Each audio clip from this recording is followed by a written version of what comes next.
안녕하세요. 사연을 부탁해입니다. 오늘의 사연을 소개하겠습니다.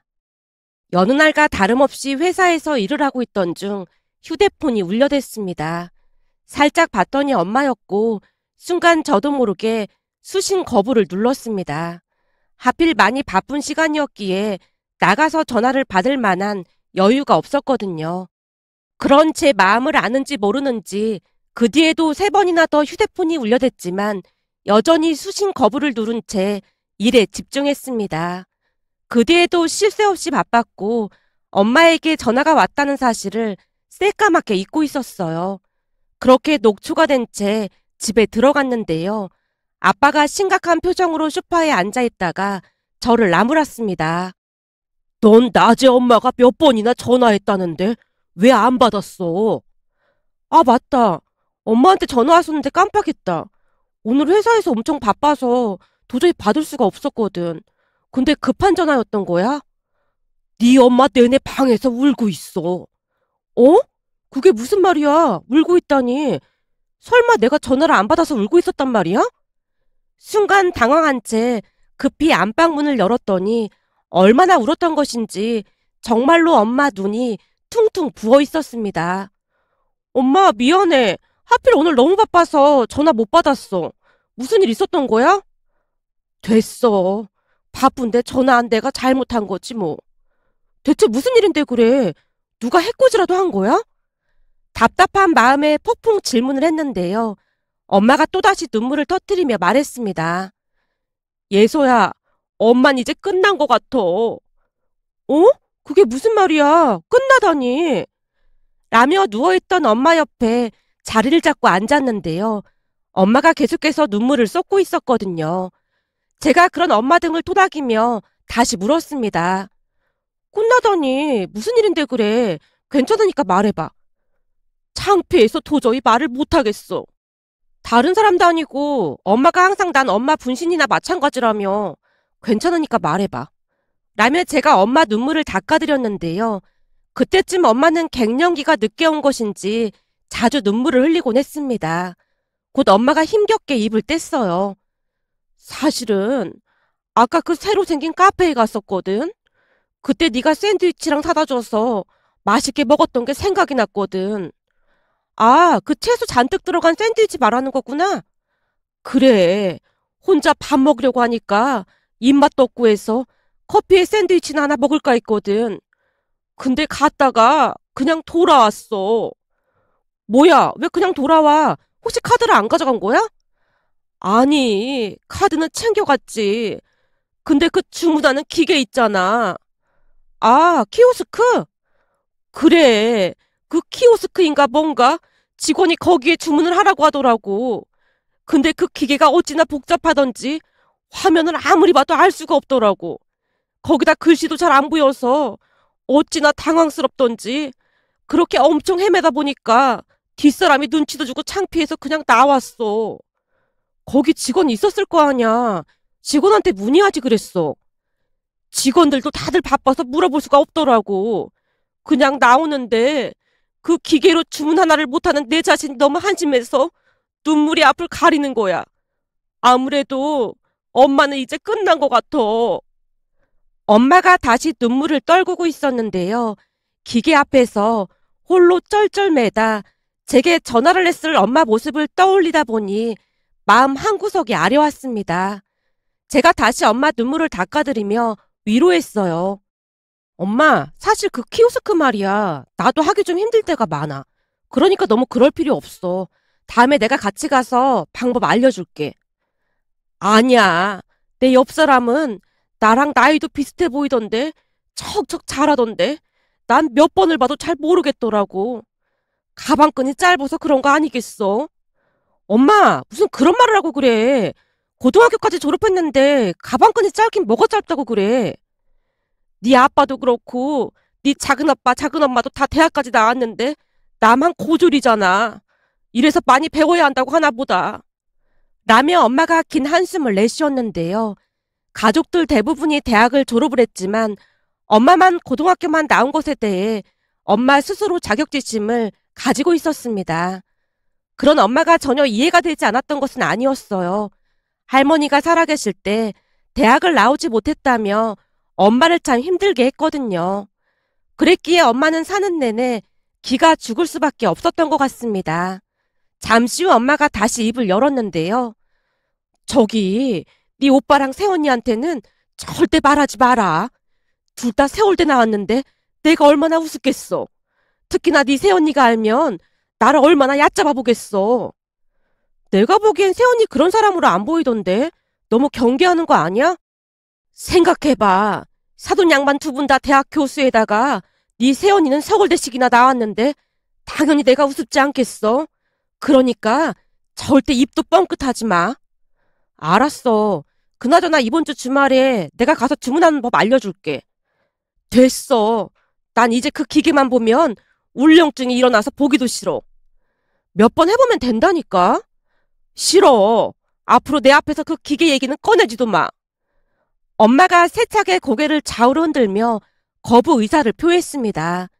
그 뒤에도 엄마는 내내 우울한 모습이었고 어느 날 집에 왔던 새언니가 제 방으로 들어와서 조용히 물었어요. 아가씨, 혹시 어머님 기분이 많이 안 좋아 보이던데 어디 아프신 거예요? 아니요, 그런 건 아닌데 며칠 전에 충격을 좀 받으셨던 모양이에요. 충격이요? 무슨 충격이요? 새언니가 궁금한 듯 대묻고 있었지만 엄마랑 했던 약속이 번뜩 떠올랐기에 제가 급히 말을 돌렸습니다. 저기 그게 별일 아니에요. 그러니까 너무 신경 쓰지 마세요. 아가씨, 뭔가 숨기는 게 있는 거죠? 저도 이제 가족인데 조금 서운하네요. 아니, 그게 아니라 사실은 엄마가 창피하다고 절대 말하지 말라고 했거든요. 창피하다니요? 뭐가 창피해요? 괜찮으니까 얼른 말해보세요. 제가 도움이 될 수도 있잖아요. 새언니가 제 옆에 자리를 잡고 앉은 채 다시 물었습니다. 평소 거짓말을 잘 못하는 성격이었기에 더 이상 숨길 수가 없어 제가 조용히 말을 꺼냈어요. 언니, 엄마가 절대 말하지 말라고 했으니까 모른 척 해주셔야 해요. 라며 제가 있었던 일에 대해 자세히 말을 했는데요.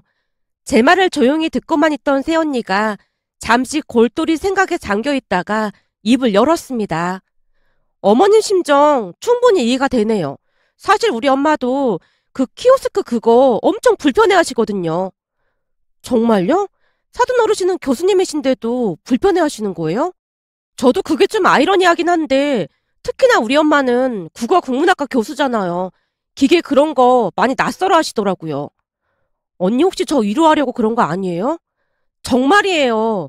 요즘 다 기계로 대체되는 분위기던데 그걸 받아들일 시간도 주지 않고 너무 빠르게 변해가니까 연세 많으신 분들은 적응하기 힘들지 않을까 싶어요. 한마디로 미처 준비도 되어 있지 않은데 세상이 너무 빠르게 변해가고 있는 거죠. 맞아요. 사실 가끔 저도 키오스크 주문하면서 헤맬 때가 있거든요. 그러니 연세 많으신 분들은 오죽하겠어요. 그동안은 새언니와 심도 있는 대화를 나눠본 적이 없었는데요. 엄마 말대로 새언니는 서글서글한 느낌보다는 조금은 차가워 보였을 뿐만 아니라 선뜻 다가가기 어려운 그런 인상이었습니다. 하지만 그날 제 말에 적극 공감해주는 모습이 참 인상적이었고 그동안 새언니에 대한 그릇된 편견을 가지고 있었다는 생각마저 들었습니다. 그날 새언니와 많은 대화를 나눴는데요. 그 뒤 새언니의 모습에 참으로 놀랄 수밖에 없었습니다. 며칠이 지난 어느 주말 아침 오빠와 새언니가 집으로 와서 말했어요. 어머님, 아버님, 오늘 점심은 외식 어때요? 갑자기 무슨 외식을 해. 우린 우리대로 먹을 테니까 니들끼리 먹던지 해. 역시나 엄마가 거절하는 모습이었는데요. 엄마는 되도록이면 새언니와 마주치지 않으려 애쓰곤 했거든요. 그런 엄마 마음을 꿰뚫기라도 한 듯 새언니가 오빠 팔을 툭툭 쳤고 오빠가 불만스레 입을 열었습니다. 오늘 이 사람이 가족들한테 맛있는 거 사드린다고 잔뜩 기대하고 왔는데 그런 식으로 말씀하시면 제 입장이 뭐가 되겠어요. 며느리가 시부모님께 잘하려고 노력하면 예쁘게 봐주셔야죠. 아니, 우린 미안해서 그렇지.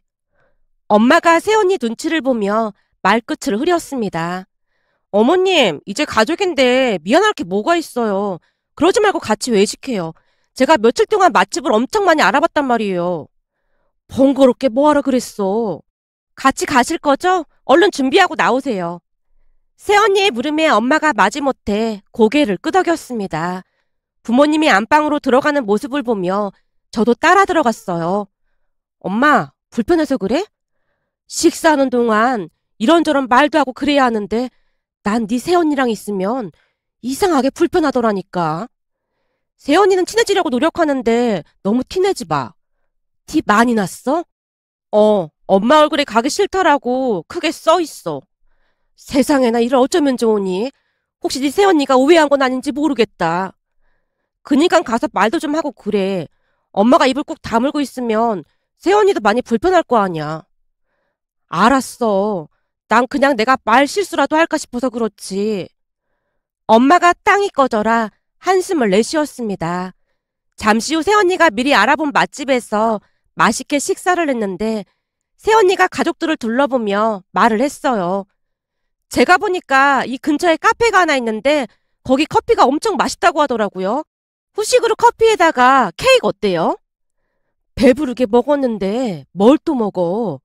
어머님, 후식비는 따로 있다고 하잖아요. 거기 맛있고 신기한 케이크 엄청 많대요. 이 사람 말로는 어머님이 케이크 엄청 좋아하신다고 하던데 같이 가요. 라며 새언니가 엄마 팔짱을 낀 채 앞장서기 시작했습니다. 덕분에 엄마 표정이 말이 아니었는데요. 잔뜩 얼어붙은 모습이었습니다. 그렇게 한 5분쯤 걸었을까요? 새언니가 말한 카페가 보였고 들어갔는데요. 그날 새언니가 왜 카페에 들어가자고 했는지 알 수가 있었습니다. 여전히 엄마 팔짱을 낀 새언니가 곧장 키오스크로 향했거든요. 그런데 새언니를 따라 얼떨결에 키오스크 앞에 다다른 엄마 얼굴이 사색이 되어 있었어요. 키오스크 사용 못하는 것을 새언니에게 들키기라도 할까 싶어 잔뜩 얼어붙은 모습이었으니까요. 그리고 그런 것을 알고 있던 새언니가 키오스크 앞에서 능청스럽게 말했습니다. 이게 왜 안 되지? 뭐가 이렇게 복잡한 거야? 키오스크 앞에서 이것저것 누르고 있는 새언니를 보며 엄마 입꼬리가 살짝 올라가 있었는데요. 그 와중에도 새언니가 키오스크 앞에서 당황해하며 이것저것 계속해서 눌러대고 있었어요. 아니, 대체 뭘 어떻게 하라는 거야? 왜? 뭐가 잘 안 되는 거야? 아니, 이게 복잡해도 너무 복잡하잖아요. 그냥 간단하게 주문할 수 있게 해야지. 화면을 넘길 때마다 무슨 안내가 계속 뜨니까 뭐가 먼저 하나도 모르겠어요. 넌 서울대 컴퓨터공학과를 나왔는데도 이게 복잡한 거니? 어머님, 컴퓨터공학과를 나왔다고 해서 모든 기계를 잘하는 건 아니에요. 이건 해도 해도 너무하잖아요. 뭘 하라는 게 이렇게 많은 건지 모르겠네요. 잠깐만요. 여보, 잠깐 이리 와봐. 왜? 뭐가 잘 안 돼? 아니, 이걸 지금 어떻게 하라는 거야? 글쎄, 무슨 안내가 이렇게 많이 뜨는 거야? 그치? 그림도 너무 빽빽해서 글씨도 안 보이고 진짜 엉망이네. 라며 오빠와 새언니가 어렵게 키오스크로 주문을 했고 커피와 케이크를 가지고 자리에 앉았는데요. 엄마가 세상을 다 가진 표정으로 커피를 받아들며 속내를 드러냈어요. 나도 저 키오스크인가 뭔가 제가 영 마음에 안 들더라고. 맞아요. 저도 저 기계가 영 익숙해지지가 않더라고요. 더 큰 문제는 가게마다 키오스크 작동 방법이 다 다르다는 거예요. 그래서 갈 때마다 헤맨다니까요. 그랬구나. 난 나만 그런 줄 알았는데 다들 그런 거였구나. 당연하죠. 우리 엄마는 저 기계 앞에만 서면 완전 작아진다고 하시더라고요. 뭐? 사부인은 교수님이어서 나보다 나을 줄 알았는데. 저 키오스크가 가장 큰 문제점이 뒤에서 누가 기다리고 있으면 마음이 급해져서 더 안 된다고 하시더라고요. 맞다, 맞아. 나도 그랬다니까. 엄마 얼굴이 금세 환해져 있었는데요. 이제 막 말문이 트인 사람처럼 엄마가 신이 나서 새언니와 대화를 했습니다. 새언니의 배려와 현명함에 고개가 절로 숙여졌는데요. 그날 집에 돌아온 엄마가 콧노래까지 부르는 모습이었거든요. 그러던 어느 날은 작은 엄마가 집에 놀러 왔습니다. 엄마와 작은 엄마는 어딘지 모르게 많이 다른 듯 했지만 다른 한편으로는 이상하리만큼 많이 닮아 있었다고 해야 할까요? 특히나 작은 엄마가 엄마를 졸졸 따라다녔다고 해도 과언이 아니었습니다. 작은 엄마도 참 현명하신 분으로 무슨 일이 있을 때마다 엄마와 상의를 했고 대학까지 졸업한 작은 엄마가 이것저것 조언을 구할 때마다 엄마의 자격지심이 잠시 잠깐 사라지는 듯해 보였습니다. 하지만 작은 엄마는 가식적으로 조언을 구하는 그런 사람은 아니었습니다. 정말로 엄마를 의지하는 모습이었거든요. 그날도 집에 놀러온 작은 엄마가 그동안 못한 이야기를 신나서 말했는데요. 왠지 모르게 엄마가 대화에 집중을 못하고 있는 듯해 보였고 잠시 후 용기를 낸 듯 조심스레 말을 꺼냈어요. 동서, 내가 물어볼 게 있는데. 네, 말씀하세요. 무슨 일인데요? 그게 동서도 알다시피 사는 데는 내가 대학 못 나왔다고 어머님이 참 힘들게 했잖아. 이제는 어머님도 안 계신데 그 얘기는 왜 또 꺼내고 그러세요? 그놈의 대학이 뭐라고 그 난리를 친 건지 지금도 이해가 안 된다니까요. 근데 그게 나한테는 천추의 한으로 남아있거든. 동서도 잘 알잖아. 내가 조금만 실수하면 어머님이 대학 못 나와서 무식해서 그런다고 얼마나 닥달을 했어. 그때 일은 다 잊고 지내기로 했잖아요. 사실 실수는 형님보다 제가 더 많이 하고 살았죠. 제가 실수할 때마다 형님이 다 감싸주셨고요. 제가 이 나이까지 살아보니 좋은 대학을 나오고 못 나오고가 문제가 아니라 사람 됨됨이가 중요하더라 그 말입니다. 우리 주변에도 보면 이상한 사람이 참 많잖아요. 그러니까 그런 생각은 그만 잊으세요. 작은 엄마가 진심으로 엄마를 위로하고 있었는데요. 엄마가 옅은 미소를 지으며 입을 열었습니다. 그렇긴 한데 지난 세월이 참 아쉽기도 하고 그렇더라고. 얼마 전에는 카페에 가서 그 키오스크 사용을 못해서 쩔쩔매고 있었는데 내가 이 나이 먹도록 뭐하고 살았나 싶더라니까. 형님, 그 키오스크인가 뭔가는 저도 잘 못해요. 뭔 놈의 기계가 그리도 복잡한지 짜증나서 못하겠더라니까요. 난 우리 며느리가 몇 군데 다니면서 가르쳐 주더라고. 며느리가요? 처음에는 차갑게만 느껴졌는데 알아갈수록 그게 아닌 것 같더라고요. 그러게 말이야. 나도 그동안 오해를 했던 것 같아. 참 밝고 구김살이 없어. 그러다 보니 꼬인 게 없어서 참 좋아. 가만 보면 동서랑 참 많이 닮았어. 예? 저랑이요? 동서도 꼬인 게 없어서 참 좋았거든. 둘이 참 많이 닮았어. 그건 그렇고 우리 며느리가 도와줄 테니까 나한테 그 방송통신대학에 들어가 보는 게 어떻겠냐고 하더라고. 그래서 말인데 지금 이 나이에 대학에 간다고 하면 사람들이 비웃겠지? 비웃긴 누가 비웃어요. 아주 멋진 생각인걸요. 우리 조카 며느리가 더 마음에 드는걸요. 어쩜 그런 생각을 했을까요? 혹시 나 기분 좋으라고 하는 소리 아니야? 진심이에요. 배움에는 끝이 없는 거예요. 아까 형님이 키오스크 작동법도 배웠다고 했잖아요. 저는 형님이 방통대 들어가시는 거 완전 찬성이에요. 진심이에요. 라며 작은 엄마가 진심으로 응원을 해줬습니다. 그 뒤 엄마는 정말로 방송통신대학에 입학을 했는데요. 가족들이 첫 등록금을 서로 내주겠다며 말다툼까지 했습니다. 특히나 작은 엄마 새언니가 티격태격하는 모습에 저도 모르게 웃음이 터져나왔어요. 얘, 네가 잘 모르나 본데 형님이랑 내가 같이 한 세월이 얼만데 네가 끼어들려고 하는 거니? 넌 다 좋은데 가끔 보면 눈치가 없더라. 작은 어머님, 그래도 제가 명색이 이 집안 맏며느리인데 그 정도 도리는 해야 하는 게 맞다고 생각합니다. 그러니까 이번에는 작은 어머님이 양보하세요. 그럴 순 없지. 형님이랑 나는 이 핏줄보다 더 단단한 의리로 맺어진 사이야. 새파랗게 젊은 게 어디 가면 삐집고 들어와. 와, 작은 어머님 진짜 너무 치사하신 거 아니에요? 라며 두 사람이 대학 등록금을 놓고 한동안 실랑이를 벌였습니다. 그 모습에 엄마가 행복한 미소를 짓고 있었는데요. 방통대 등록금이 많이 비싼 편은 아니었지만 진심으로 마음을 써주는 이런 가족들이 또 있을까 싶어 저도 내내 행복한 마음이 가득했거든요. 그 뒤 엄마는 당당하게 입학을 했고 정말 열심히 공부하는 모습이었어요. 물론 작은 엄마와 새언니 그리고 저까지 최선을 다해 도와드렸고요. 그러던 어느 날은 새언니가 최신 휴대폰을 사서 엄마에게 선물했습니다. 어머님, 등록금은 작은 어머님한테 빼앗겨서 저는 휴대폰 하나 사봤어요. 휴대폰 멀쩡히 잘 쓰고 있는데 뭐하러 샀어? 이제 대학생이신데 폼나는 걸로 쓰셔야죠. 공부하시다 보면 사진 찍으실 일도 많고 하셔서 필요하실 것 같아서요. 요즘은 이 휴대폰으로 공부도 많이 하고 그렇거든요. 저도 인터넷 강의 볼 때 휴대폰으로 많이 보거든요. 이게 최신 휴대폰인데 이 카메라가 망원경처럼 100배 줌이 된다더라고요. 100배 줌? 그게 뭔데? 아주 멀리서 영상을 찍어도 100배나 확대해서 볼 수가 있어요. 잘만 찍으면 달도 잘 보인대요. 라며 새언니가 엄마에게 휴대폰 사용 방법을 알려줬고 엄마가 호기심 가득한 눈빛으로 배웠습니다. 그렇게 엄마는 제2의 인생을 살게 되었는데요. 휴대폰부터 컴퓨터까지 많은 것들을 열심히 배워나갔습니다. 처음에는 많이 서툴렀지만 포기하지 않고 끝까지 해내는 모습이었어요. 그런데 그 뒤 엄마가 엄청난 일을 해낼 줄 누가 알았겠습니까?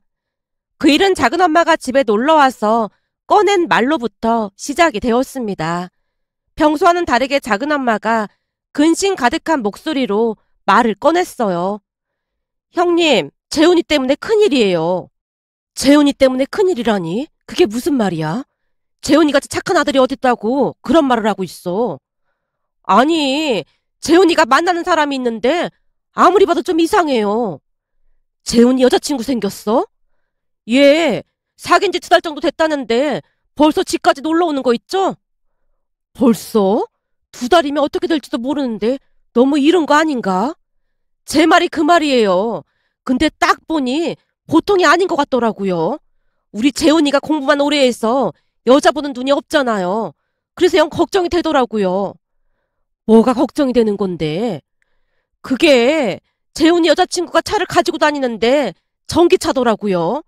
근데 올 때마다 우리 집에서 항상 충전을 시키거든요. 가만 보니 우리 집에서 충전을 하면 공짜나 다름없으니까 그러는 것 같기도 하고 자꾸 안 좋은 생각이 들더라고요. 일주일에 몇 번씩 와서 당연하다는 듯이 충전을 시키고 가거든요. 아무래도 우리 집이 단독주택이다 보니 충전시키기도 편하겠죠. 하긴 서방님도 전기차를 타니까 집에 충전기 설치해놨다고 했었지? 그렇죠. 그런데 아주 대놓고 와서 충전을 한다니까요. 거기다 데이트 비용도 재훈이가 다 내나 보던데 매번 무슨 선물을 해달라고 그렇게나 말하나 보더라고요. 아무리 생각해봐도 느낌이 안 좋아서요. 형님은 어떤 것 같아요?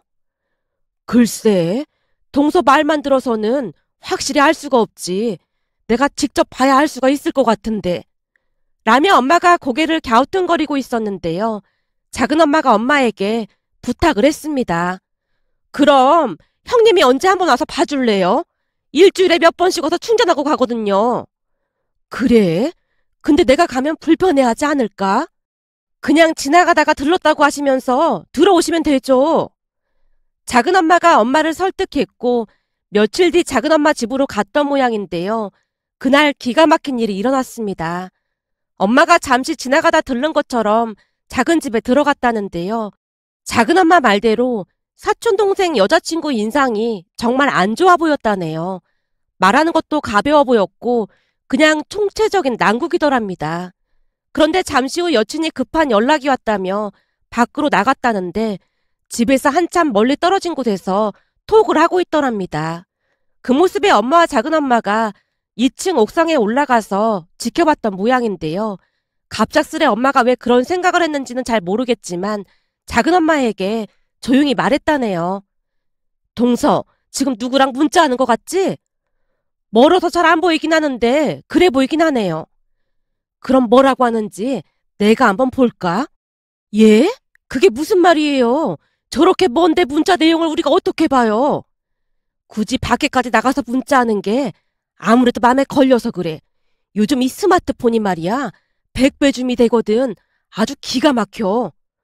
그럼 제가 아는 문자 내용을 볼 수 있다는 말이에요? 한번 시도해보자는 거지. 결정적인 단서가 나올지 혹시 알아?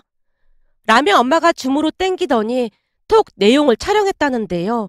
가만히 보고 있던 작은 엄마가 감탄을 했다네요. 형님, 이런 걸 언제 다 배우신 거예요? 동서도 알다시피 우리 며느리가 서울대 컴퓨터공학과 나왔잖아. 설명을 어찌나 잘해주던지 몇 번 해보니까 되더라고. 요즘은 배우는 재미에 푹 빠졌다니까. 동서, 근데 문자 내용이 뭔가 좀 이상한데? 여기 봐봐. 역시나 관상은 과학이라고 하더니만 얘 보통이 아니네. 두 분이 문자 내용을 확인하다가 놀라서 입을 다물지 못했답니다. 문자 내용이 아주 기가 막혔다고 했으니까요. 친구와 문자를 주고받았다는데 간략하게 정리해보자면, 남자는 완전 찐따인데 돈도 잘 쓰고 내가 해달란 대로 다 해줘서 그냥 만나고 있는 거야. 완전 호구지 뭐. 거기다 얘네 아빠가 전기차를 타고 다녀서 여기 오면 공짜로 차 충전시킬 수 있어서 좋다니까. 차값도 완전 풀 할부인데 이런 거라도 절약해야지. 근데 다른 호구 하나 잡으면 바로 차버릴 생각이야. 그때까지 알뜰하게 뽑아먹어야지 뭐. 라는 내용이 가득하더랍니다. 결국 엄마가 문자 내용을 캡처해서 작은엄마에게 드렸다고 하네요. 그 뒤 사촌 동생까지 알게 되었고 결국 그 여자와 헤어지게 되었답니다. 다시 찾아온 작은엄마가 안도의 한숨을 내쉬며 말했거든요. 진짜 하늘이 도왔어요. 아니 형님이 재훈이를 살렸네요. 문자 내용 보더니 재훈이도 기겁을 하더니만 그동안 선물한 백이랑 다 받아내고 헤어졌다고 하더라고요. 아니 이미 준 백이랑 선물을 어떻게 받아냈어? 걔가 또 전기차를 가지고 우리 집에 왔었는데 재훈이가 충전하던 그 차 앞을 아버지 차로 막아놓고는 그때 사진 찍은 거 걔한테 보여주고 그동안 자동차 충전한 비용이랑 가방이며 선물 안 가지고 오면 그 차 못 뺀다고 엄프를 놨거든요. 재훈이 그 순둥이가 진짜 화가 많이 나긴 했구나. 아무튼 이게 다 형님 덕분이에요. 그래도 빨리 정리해서 얼마나 다행인지 모르겠어요. 작은엄마가 몇 번이나 고맙다는 말을 하고 돌아갔습니다. 그 뒤에도 엄마는 무엇이든 배우려 노력하는 모습이었습니다. 며칠 전 새언니 생일을 맞이해서 사돈 어르신 두 분까지 모시고 식사를 했는데요. 식사 후 카페에 가서 커피를 주문하던 중 엄마와 안사돈 어르신이 키오스크 앞에서 커피를 주문하는 모습에 웃음이 새어나왔습니다. 그날 보니 새언니 말이 사실이었는데요. 엄마가 거침없이 주문을 하는 모습에 안사돈 어르신이 경이로운 눈빛으로 말했어요. 사부인, 손이 안 보이십니다. 정말 잘하시네요. 말도 마세요. 저도 처음에는 이걸 못해서 어찌나 속상했는지 모른답니다. 그래서 일 악물고 배웠습니다. 저는 아무리 해도 이 기계가 참 익숙치가 않더라고요. 그냥 사람이 해주면 좋겠는데 이런 기계들이 왜 이렇게 생기는 건지 보고 있으면 씁쓸하더라고요. 사부인도 그런 기분이 들었습니까? 사부인은 교수님이라 안 그럴 줄 알았습니다. 세상이 워낙 빠르게 변해가니까 따라가기 힘든 건 매 한 가지 아니겠습니까? 나이가 들면 들수록 소외되는 기분도 들고 그렇네요. 안사돈 어르신 말에 엄마가 격하게 고개를 끄덕이고 있었습니다. 그 모습에 참 많은 것들을 깨달았답니다. 마지막으로 글을 마치기 전에 혹여나 키오스크 기계 앞에서 힘들어하고 계신 어르신들을 보셨다면 누군가의 소중한 가족이다라고 생각하고 친절하게 도움을 드린다면 조금은 따뜻한 세상이 되지 않을까 하는 생각으로 글 남겨봅니다. 작은 배려가 누군가에게는 큰 감동이 될 수도 있을 테니까요. 오늘의 사연은 여기까지였습니다. 즐겁게 보셨다면 구독, 좋아요 부탁드립니다. 고맙습니다.